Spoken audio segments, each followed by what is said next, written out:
Baldwin. Here. Mr. Reynolds. Here. Ms. Shinholster. Here. Okay, we do have a quorum present.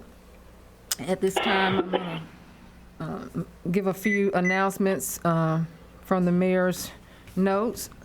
I shared with you all that in March I went up to Atlanta to do conduct an interview for Salute to Women's Month with Elaine Omster, and it was very successful. It has been viewed on YouTube and Facebook, and in doing that, it gave us an opportunity to showcase the city of Milledgeville. And in doing so, not only was it just to showcase the mayor, but the city of Milledgeville. I shared with you all that I also saluted 2 women, which was Carly Schulze and Major Gray. And so that has went off well, so well, that they will be coming here on Friday to do a Facebook Live filming of our downtown area with Carly and myself. I'll give a welcome, and Carly will give them the grand tour of Milledgeville from the downtown perspective. Also today, I keep my sidekick with me as I tell you guys. Mr. Griffin and I conducted a phone interview with Randy Sutherland of Georgia Connector magazine. I'm sure he got one almost full hour of full conversation, a lot of information about the city of Milledgeville. It is a quarterly magazine that's up on the Monroe, from the Monroe area in the greater Atlanta area. And so we gave a great showcase of Milledgeville, the history and everything. And so he will be putting that together, and as soon as we get the publication, we'll make sure everybody gets it. We're doing our best to make sure Milledgeville is on the map. And what I share with people today is that my new slogan is Milledgeville on our mind. And we definitely want to make sure we convey that to everybody we come in contact with. We want to make sure that they come into our city, see the tourist attractions, shop at our downtown stores, eat at our eateries, or what have they. Whatever they wanted to do, we want to make sure we present an atmosphere that make them want to live, work, and play here in the city of Milledgeville. So we're off to a good start with making sure, even throughout COVID, we are doing such a fantastic job of it. We're getting great looks from different places. So as always, I always share with them that we have a wonderful council here.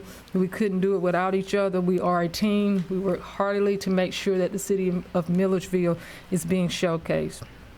This coming Saturday at 3 p.m., we're going to be hosting the Parade of Champions downtown at 3 o'clock. The staging will start at 2 on Green Street, and it is only for the participants of JMA and Baldwin High School. We're going to have a parade to show them our appreciation for them going all the way this year in the state championship. It'll begin on Green Street near Gym C. It'll go north on North Jefferson Street. It'll take a left on the East Hancock Street to Wilkerson Street and then back to Green Street.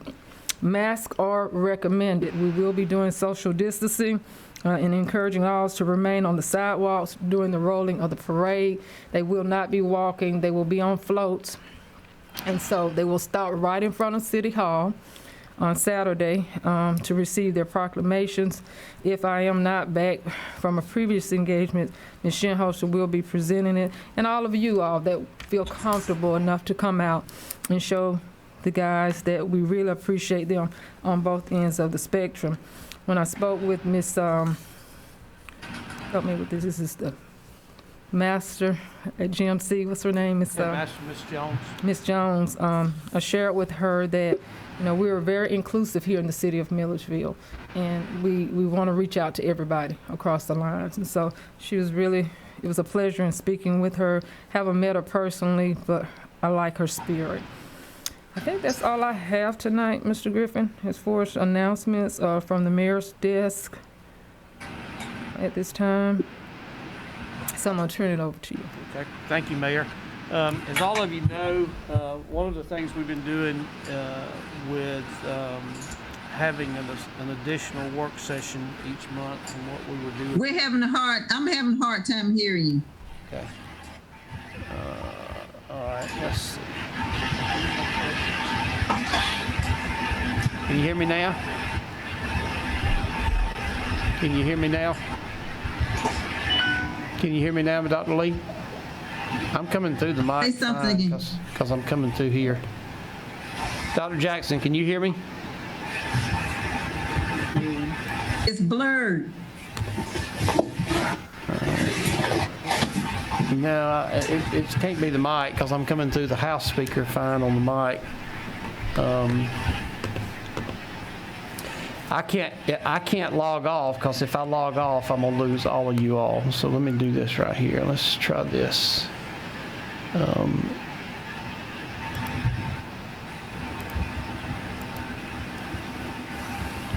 Okay, is that any better?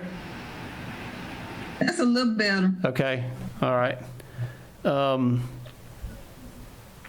But as I was saying, we have used the opportunity of having an additional work session each month to be able to use part of our work session time to hear from folks in our community and those who serve our community. And tonight, we're going to get an update from Central Georgia Technical College from Dr. Trabian Jackson. Dr. Jackson serves as the director of the Milledgeville campus and the Monroe County Center for Central Georgia Technical College.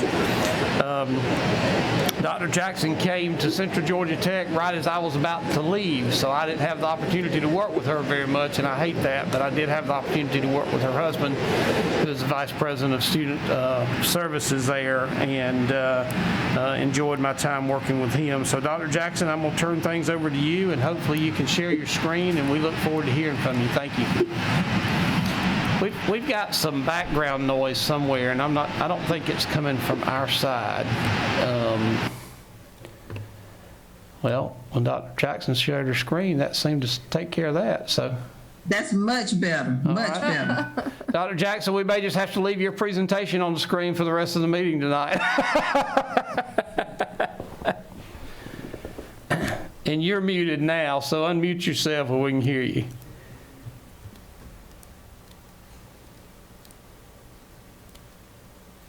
Did we lose her? Can you hear me now? We can. We got you now. Great. Thank you so much, Mayor and Council, for the invitation, but also for your interest in technical education, specifically Central Georgia Technical College and what's going on in our communities. If there's no other questions, I'll get started with the presentation, not to prolong you guys' evening.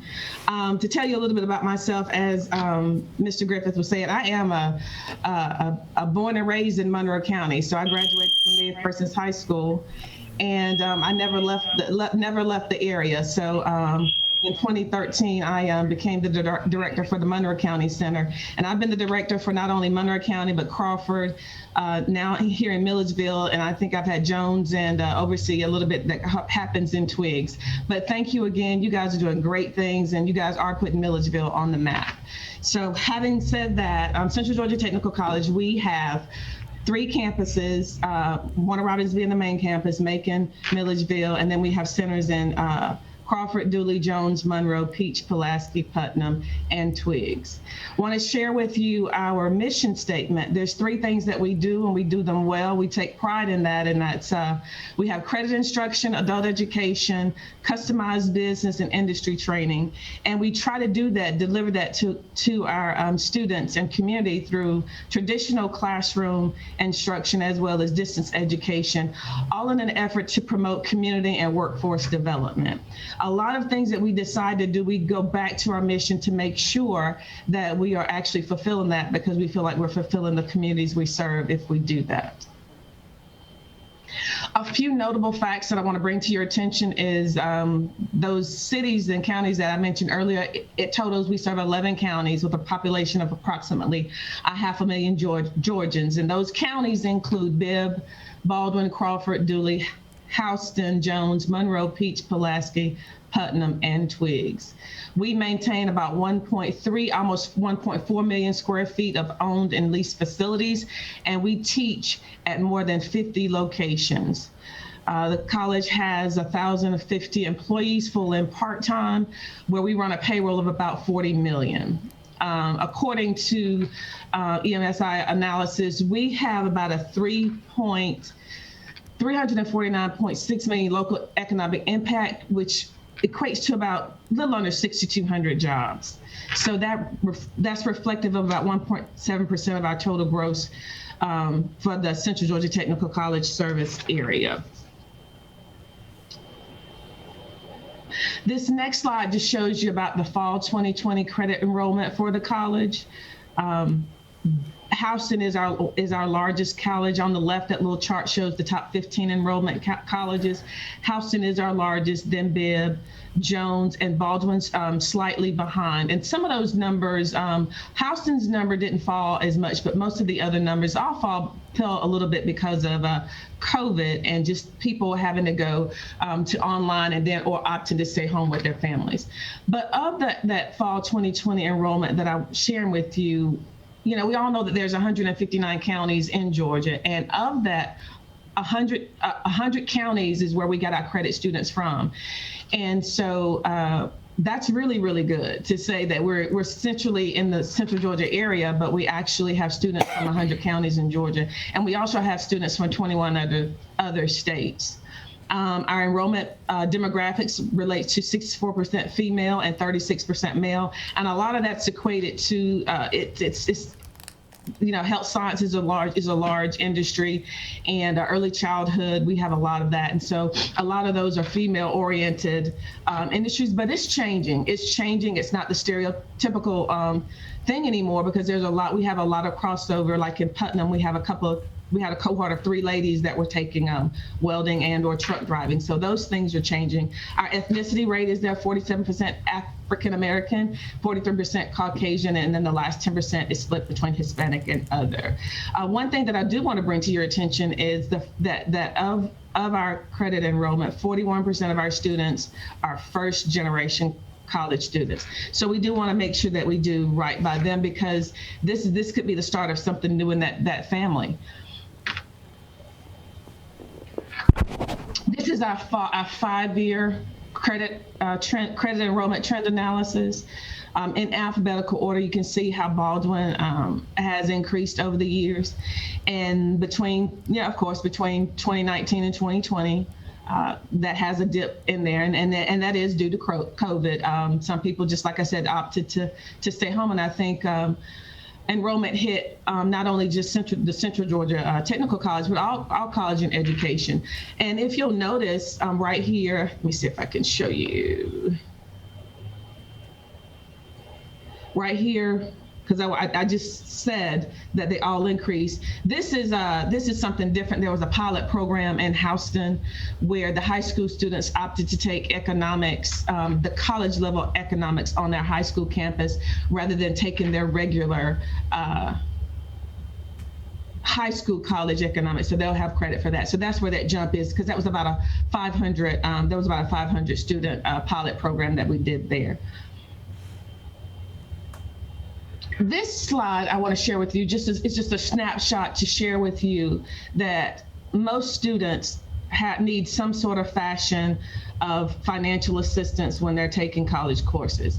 And where it says student loans right there, the 15%, most students, most 3-year official student loan debt ratio is 18.5%. And we could lose our federal funding if you're ever at 30% for 3 years in a row, or if your rate ever hits 40%. So what we do to try to make sure that we're never in that position is we actually have a director of financial education on staff to share with students the different options in federal financial aid, as well as the benefits and the drawbacks from student loans and any types of federal aid that we may actually provide to them. Our strategic partnerships with K-12 and AO, Central Georgia Technical College, we service K-12 systems, private schools, Department of Juvenile Justice, and homeschool community to offer dual enrollment to high schools. Additionally, we have primary partners with 5 career academies, one in Baldwin, Bibb, Houston, Jones, and Putnam. And currently, right now, Monroe County they're in the legislative phase of acquiring a college and career academy. And then Dooley has just now started deliberation, planning, assessments on obtaining a college and career academy. And with our dual enrollment, Central Georgia Technical College, we enrolled 2,778 high school students in our fiscal year that ended June 2020. And if you'll notice the dual enrollment trend, we have been steadily increasing with the partnerships that we've had at the high schools, because it allows students to get not only college credit, but end up with a credential as well.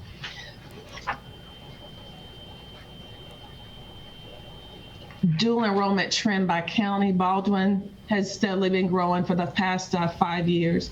In 2019 was 116 students, and in the fall it's 83. And when I called and asked to be specific for our high school initiatives coordinator, and she basically said some of those students who were going to that high school, they did not want to take online classes. They didn't want to take, just be at the computer, so they opted not to. So probably we foresee that next year that number will increase for Baldwin back up to where it was in 2019, due to the fact that hoping to be out of COVID and see that increase. Also, this number right here for Houston, again, is reflective of those 500 students in that economic course pilot that we implemented. And we actually even have a presence with high school students as well. So great things are happening with high school dual enrollment.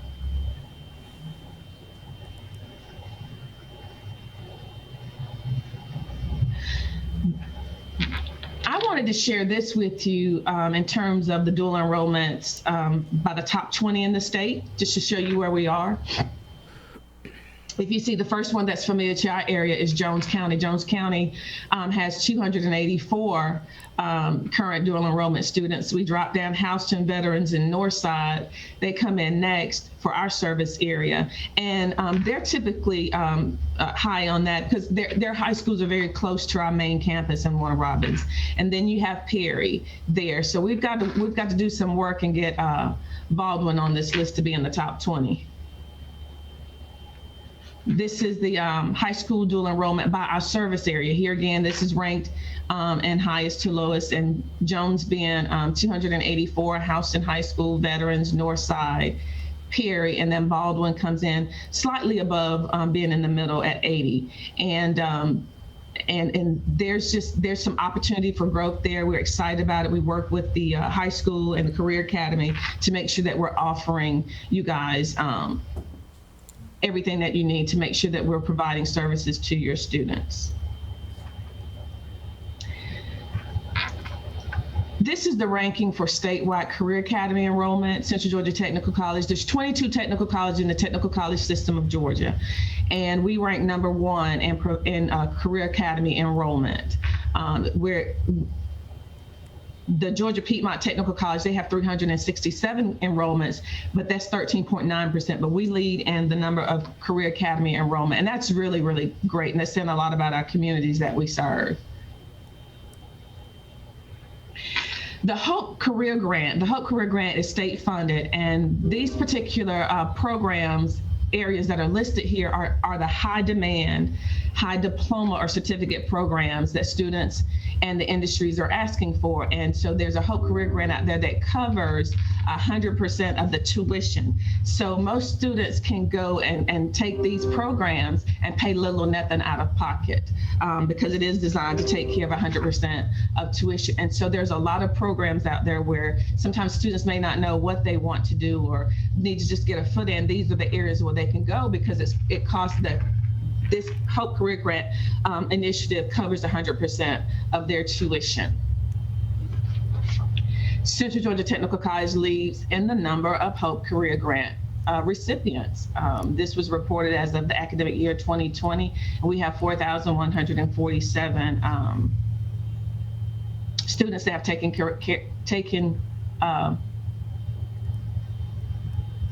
advantage of the Hope and Career Grant programs. I've been in programs that's used that. Wiregrass is next of these 22 colleges. Graduates and awards. We always like to share with the community that Central Georgia Tech leads in graduates and awards. We have 1,740 graduates, but we awarded 2625, and that means some students may have taken advantage of more than one credential. And that's always exciting to know that students will walk away with more than one credential. And so Chattahoochee Tech, which is next, they had 1310 and they had awarded 2251. But it's always nice to know that when there's an initiative put in place like the Hope Career Grant, that students are actually taking advantage of it and using it as well. These are the programs that have the most graduates and awards. And of course, health sciences ranks #1. Welding and joining for Central Georgia Tech ranks #2. Early childhood and care education, that also leads into teaching and working in K-12, and even going on into higher education if someone chooses to. And then we have a lot of our other industrial maintenance and construction. Aviation is growing as well, and the Hope Career Grant graduates and awards. This is statewide dual enrollment. Central Georgia Technical College has 1,081 unduplicated graduates for dual enrollment. So the certificate that they receive, TCCs, is 1,300, a little over 1,300. Diplomas is 54, and the degree count is 48. So of those 1,081 students, they have been awarded a little over 1,400 awards, and we lead the state. We lead the 22 technical colleges in that area as well. Statewide, Central Georgia Tech had 3,900 unduplicated graduates for awards. We had 4,600, a little over 4,600 for the certificate, close to 600 for the diploma, and 923 for the degree. And so in total, we awarded 6,200 in academic year 2020. Even during a pandemic, we worked very hard to implement limited labs.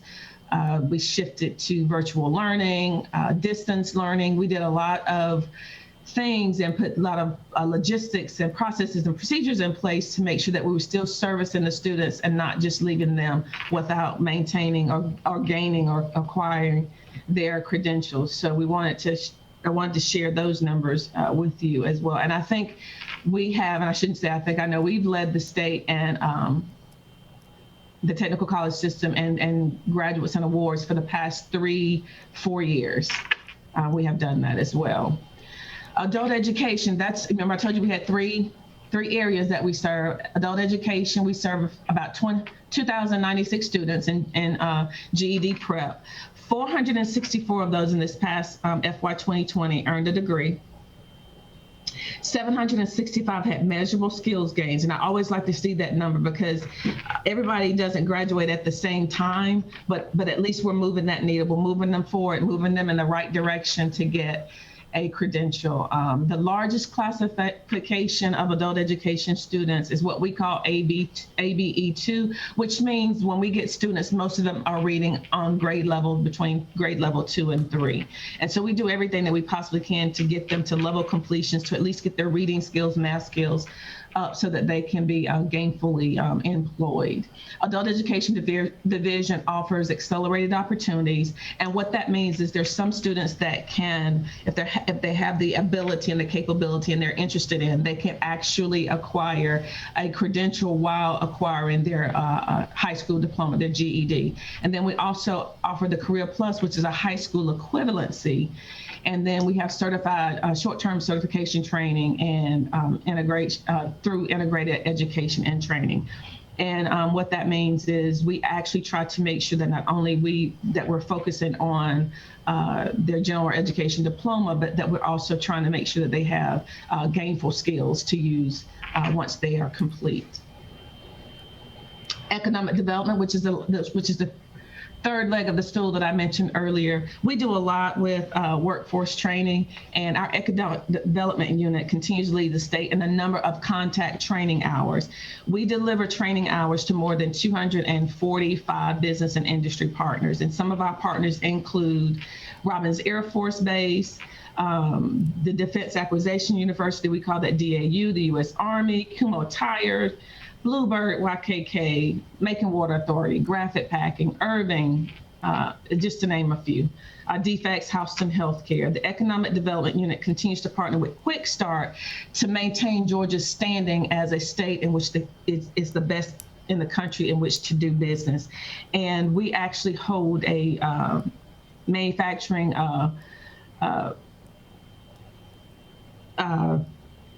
awards dinner at the state level, and it's always great to go up there and see how business and industry are thriving.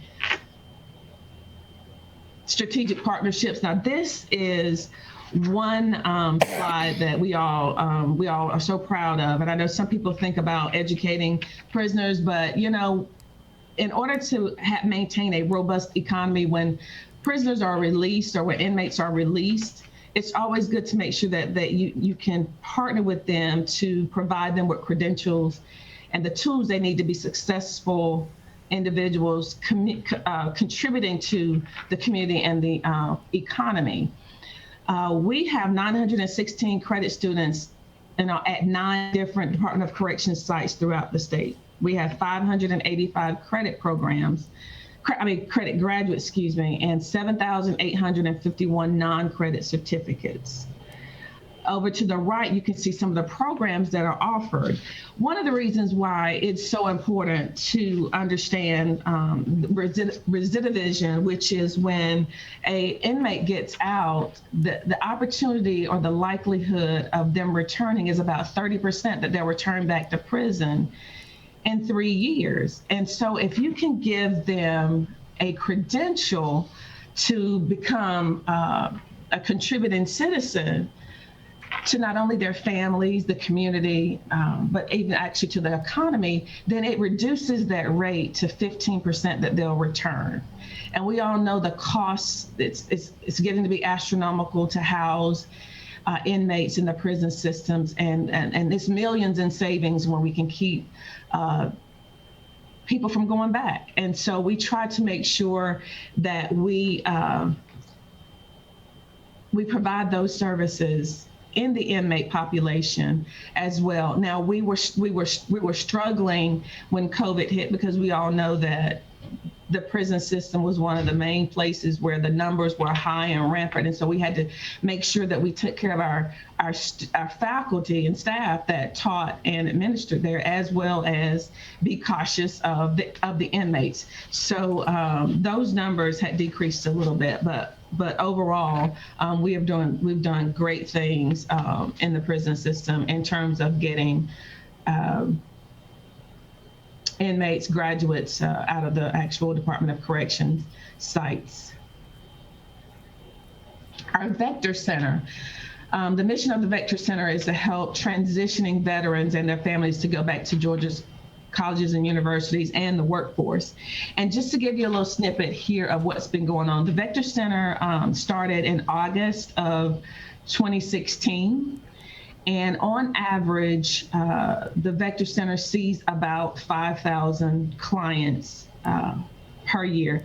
I think their number that up to date is a little over 60,000 clients is what we have serviced, and in areas of career coaching, community resources, Department of Labor. We have a testing center, education for financing, WIOA, which is Workforce Innovation Opportunity Act. And so over the years, you can see how these numbers have grown. And of course, with COVID and shutting down, the 2020 numbers are slightly less, but we also see that it is going to increase as we get back to some normalcy.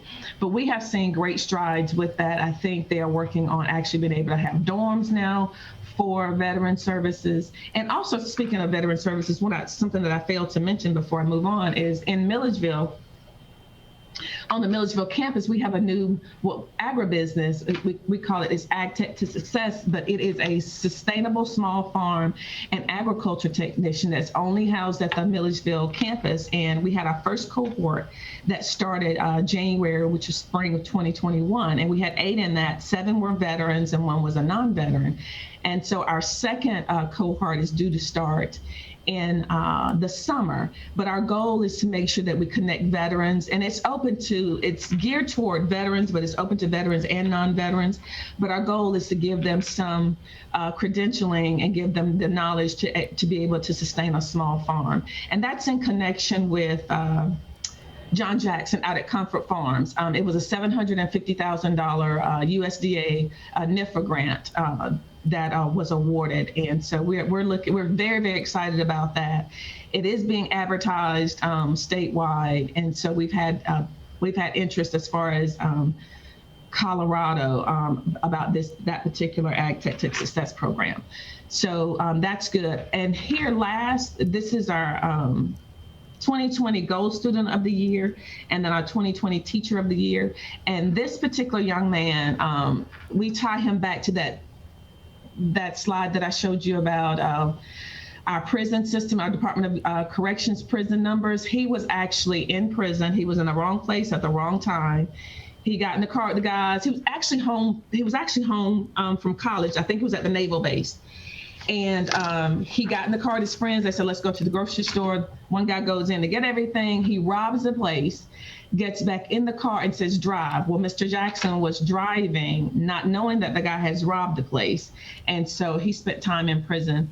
And even when he was in prison through one of our programs, he took one of our programs, and when he got out and realized that he was still struggling trying to find employment, he enrolled with us, not knowing that we were the same college that he attended when he was incarcerated.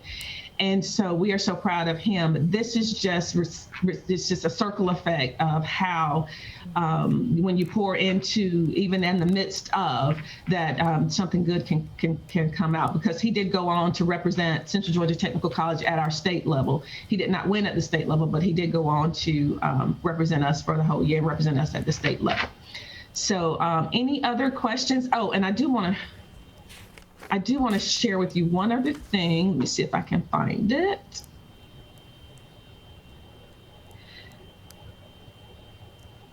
There we go. This 2020 annual report, and Mr. Griffith, I will be more than happy to email this to you. This is like a snapshot of all these slides that I just shared with you with a little bit more information. Like some of these numbers you can see, there's dual enrollment in the middle there. Let me see if there's dual enrollment in the middle there, right here. We talked about dual enrollment for a minute, and there's the numbers for adult ed. But here's some highlights for our athletics department as well. Our boys won the division last year, or 3 years in a row, and we're awfully excited about that, because not only do we offer, education, we actually have athletics. We have men and women's basketball and men and women's cross country. And right before COVID, we were looking to implement men's golf, women's volleyball, and then actually now we're looking at doing some esports. So if you want, I can send that to you, and you can have that. You can put that beside your nightstands to read and say, oh yeah, that's what they're doing. No, but any other questions for me? Dr. Jackson, I want to know, in the movie production, set design, and the logistics, do you see an upward trend in that, since Mr. Griffin and I had an opportunity to sit in on a conversation about that? What do you see for our area or surrounding area? I do see there's going to be an uptick in that. There's an interest in that. I will share that there's been there's some couple, without giving away too much, I do serve on a couple of other boards, and there's been some interest of Tyler Perry, maybe possibly bringing some things to the Middle Georgia area. And with that, I know that in Jones County, they have a lot of broadcasting areas going on. And then with the new College and Career Academy for Monroe, they are going to look at doing the broadcasting journalism type. So there is an uptick, and there's been an uptick in the Georgia film industry, actually trying to make sure that we have more film being done in the state of Georgia. So it's something that if you see that there's something that is needed, it's going in that direction. It really is. And there's more students, there's more high school students that are being interested in not only just the filming part, but the production and the casting and the development of storylines. So I'm seeing a lot of that. Right. And in the last 4 years, I had a close friend of mine, her daughter actually, when I'm at home watching movies, I got to read the credits because she's a filmographer, and so that has taken off, and she gets to travel around and do different things, and that's a new interest that's buzzing out there that I think we're going to see a lot more of that. So get prepared.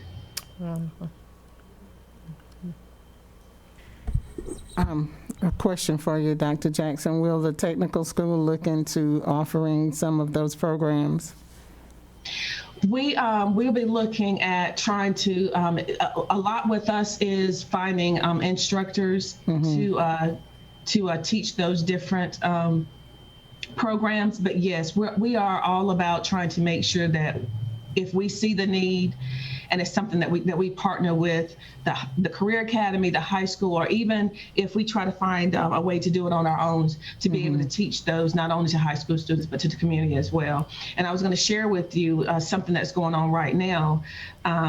In terms of Milledgeville and the welding, there's been an uptick in a need for welding. And so we're going to start back advertising the welding program, and we're going to hopefully be able to teach the dual enrollment at the Career Academy. Foothills has an interest in making sure that their students obtain welding, and then we'll be able to teach the community welding at night and in the evening. Okay. And so we've partnered with them to make sure that we go ahead and do some marketing to round up some participants for welding. So we would have that same sort of attitude when it comes to the next, because aviation is real hot now.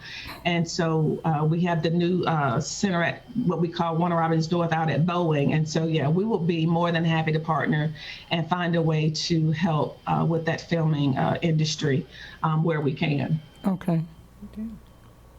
Dr. Jackson. Yes, ma'am. I realize that you have a relationship with the technical school, have a relationship with the Foothill. What about the school itself, Baldwin High? We do. We actually, because welding will be actually taught. Okay, so in order to have a college and career academy, you have to have a relationship with the technical college. So therefore, we already have a partnership with the College and Career Academy with Baldwin. And we also teach some gen ed at the high school, welding. We were teaching cosmetology, as well as some health sciences like nurse aid and like patient care assisting. So we do have a relationship with Baldwin High School, Baldwin College and Career Academy. So what happened with the cosmetology? Because it was pretty popular at one time. And I think it may become back popular. I think when you talk about high school students, a lot has to do with how the high school builds their block schedules. And then the interest that the students may have. We have come out of a meeting, and cosmetology is not on the books for this year, but it may be back next year. Okay. Sometimes it's all about the student interest. I had the same problem over in Crawford. It was going hot one time, and then it dries up, and then sometimes it picked back up, and then sometimes it changes from program to program what they're interested in. It's seasonal. It may be the filming industry and the broadcasting. Journalism may be the next thing, and cosmetology may come back a little bit later. I'm hopeful that it will, because that's an industry that's not going anywhere. It's not going away. Right. Okay. What about one other question? What about parenting? You are all for that? We offer early childhood and education. And we offer teaching as a profession. Now, as far as parenting is concerned, in some of our programs, there may be a little bit of parenting information, but we don't offer, that I'm aware of a parenting, course. It's usually centered around early childhood education, as well as we do some. Now, when a student becomes when a individual becomes a student, we do have some avenues that we may drum up some seminars that they may be able to take. For instance, there's accountability courts may want us to provide emotional intelligence, dress for success, resume writing, things like that. We have partnered with them that if their individual is a student, then we can offer them some seminars. I have some planned this summer, one every Wednesday and those topics like I mentioned, resume writing, emotional intelligence, financial literacy, dress for success, resume building, those types of things. So, and sometimes we'll even do job interview skills. So if we needed to kind of like offer partnerships for offer a seminar for parenting, that's something that I can look into. We just have to have someone on staff to be able to provide that. Thank you. You're welcome. Any other questions for me? I'm happy to hear that about the movie production, and as Dr. Lee stated about the Baldwin High School, I actually had an opportunity to go over and do a pre-taping, and I was very impressed with what they're doing with their film and journalism industry that they're bringing forth in the Career Academy, and that was really neat to be able to be a part of that. So we thank you. And a lot of times what happens is it starts out with, like the weather broadcasting and the little, let's have our own little broadcast system on campus. And it starts evolving into movies and movie sets and things of that nature. So a lot of a lot of students are interested in that journalism and production and broadcasting area. So we thank you, Dr. Jackson, and I salute you in the Women's History Month, along with every other female that has received salutes for whatever they're doing in whatever industry or field that they're in. We thank you for the contribution that you're making right here in the city of Milledgeville, Baldwin County. So thank you. Thank you for having me. Thank you so much. And I salute you all as well, you ladies as well. Thank you. If there's nothing else that's needed from me, I'll sign off so you guys can have your meeting. Great. Thanks, Dr. Thank you.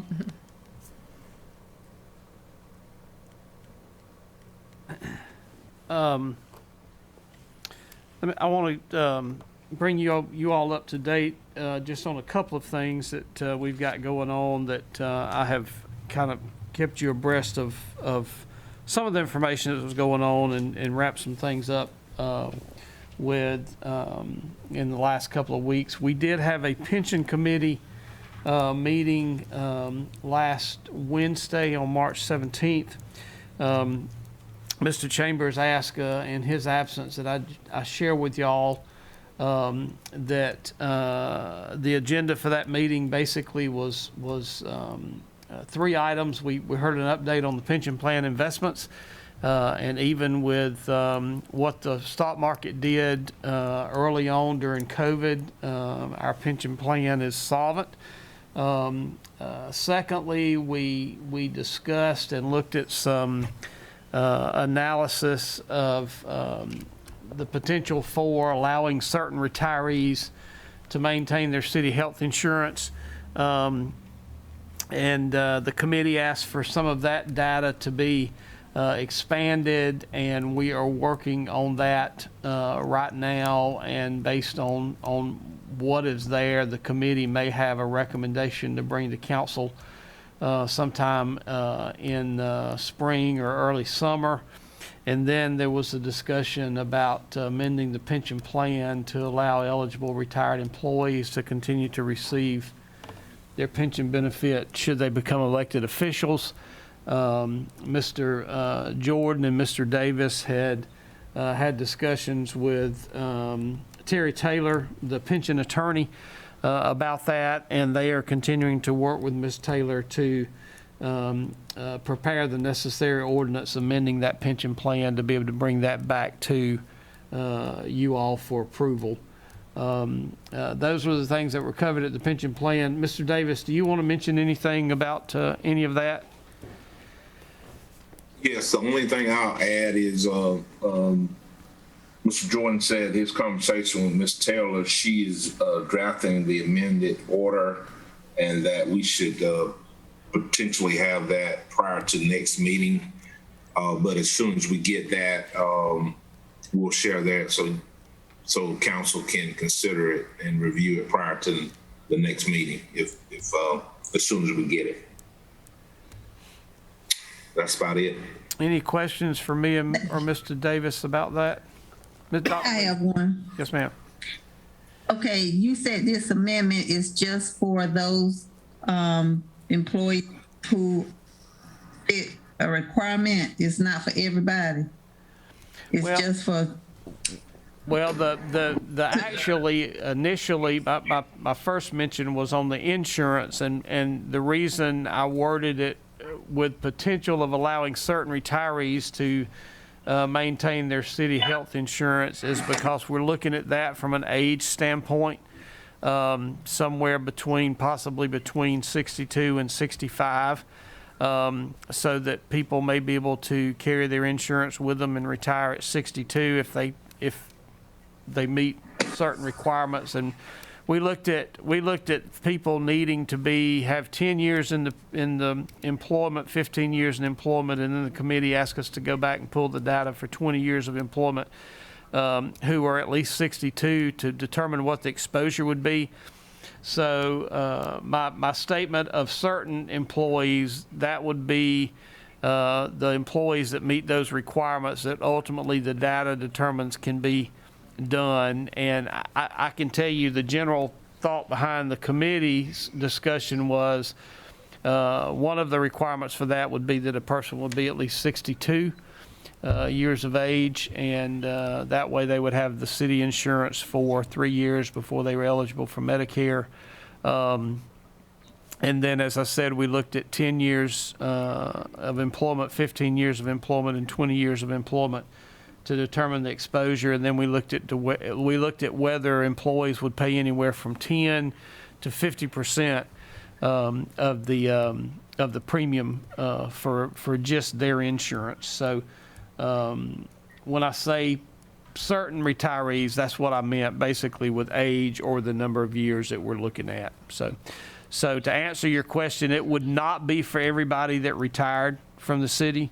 It would be only those people who met the requirements that the pension committee put forth, which right now, quite frankly, looks like maybe 62 years of age and possibly 20 years of service.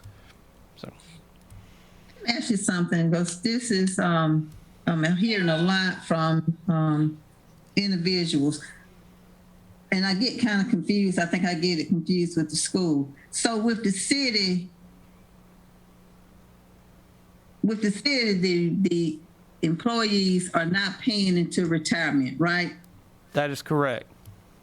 Okay.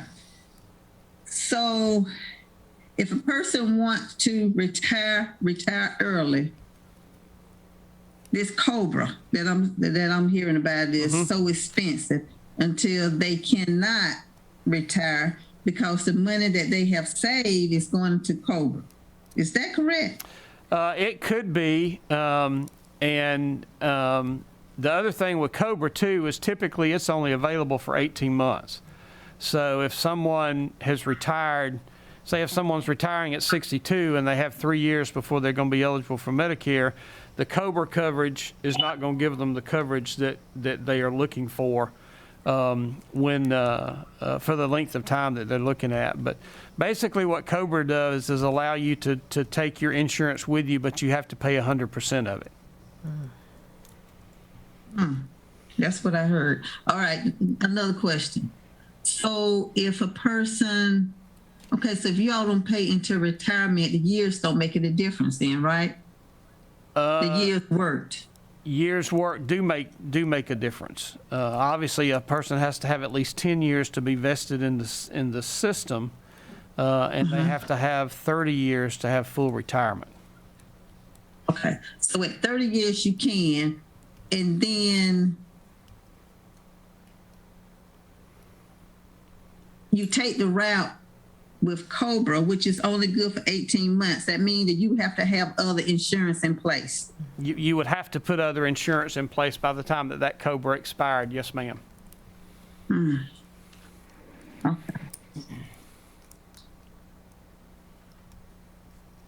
And I kind of went around my hand to get back to my thumb. I want to make sure I answered your question there.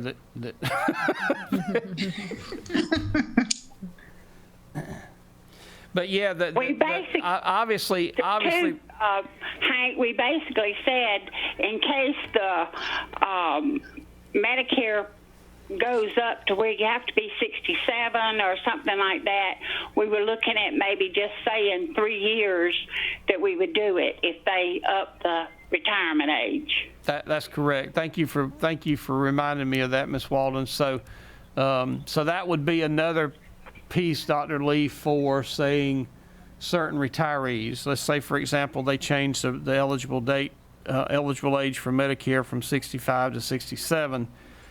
A person could retire but still only carry their city insurance with them for 3 years. So 3 years is going to be the basic end of that insurance. Even if they may not be eligible for Medicare, depending on when they retired. So really, I'm understanding why so many people are holding on to their 61, 62 because of the insurance. Okay, I got it. And see, it's not like the teacher retirement that you and I are part of. You know, you can, Right. 30 years, no matter your age, you can have full retirement Right. and you can carry your insurance with you. Right, So this gives, if we are able to work something out where we see that the city can handle the exposure, this will possibly give people the opportunity to retire and still be able to have at least 3 years of insurance from the city. So this would give, this is not COBRA. COBRA is something separate. This Then you're is not talking about COBRA. bringing on another insurance. Employees are automatically eligible for COBRA based on federal law. This that we're Right. looking at would be something totally different. So.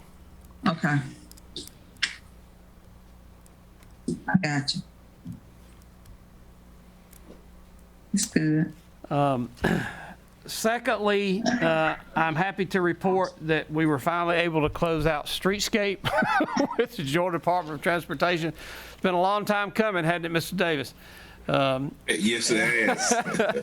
But we have been able to do that, and fortunately, we are working through the process of closing that out with the Department of Transportation now. Also dealing with the streets. Once the concrete and the sidewalk is replaced sometime this week, the sewer project in the 100 block of North Wayne Street should be completed. And we will have taken care of some long-standing issues getting those rectified in that block. And I'm excited to see that.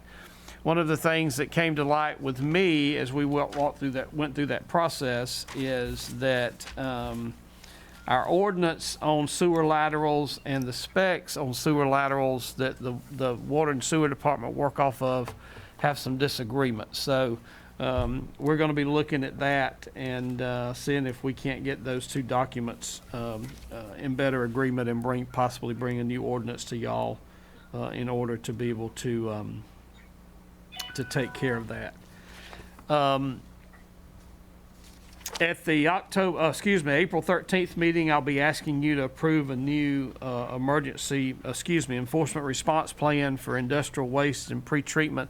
I'm not going to get into that with you tonight. I'm going to send you 2 very long documents in the email, and I'm going to send you a summary of the changes of those. But we've got to make some changes in that based on EPA requirements and EPD requirements in terms of pretreatment of industrial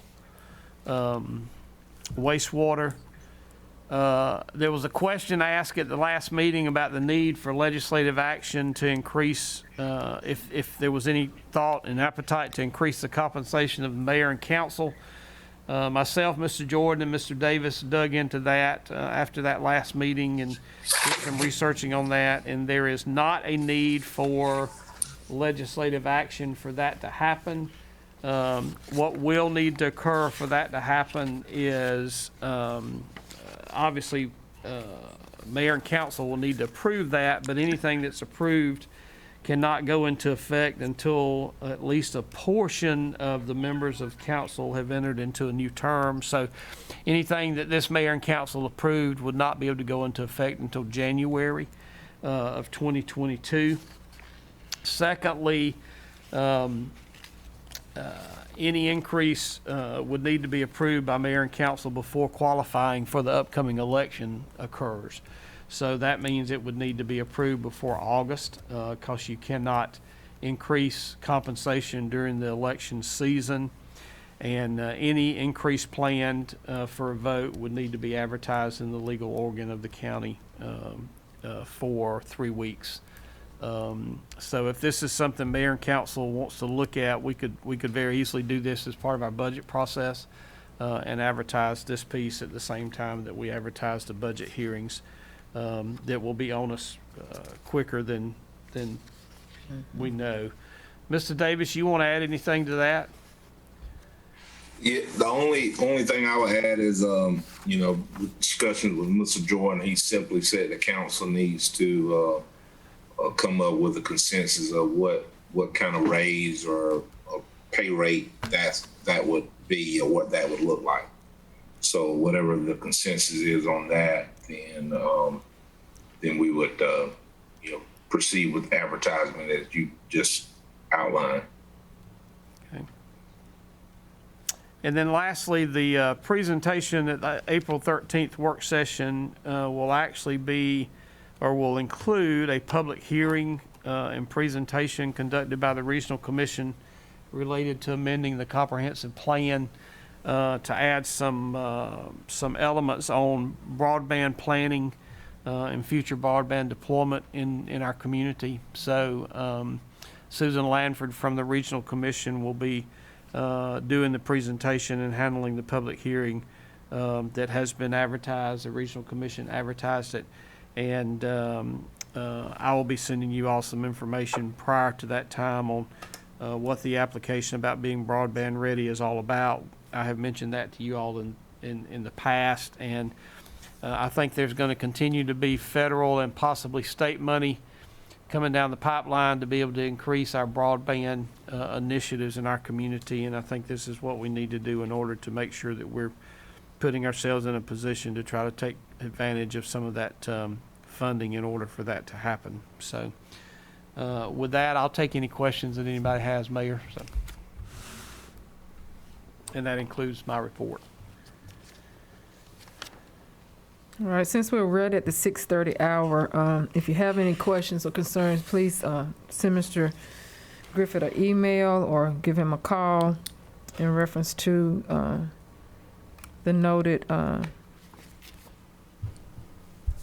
information that he just gave us. So if there is no further questions or discussion on tonight's work session, I'll entertain a motion to adjourn. So moved. Move. Second. All right, meeting adjourned.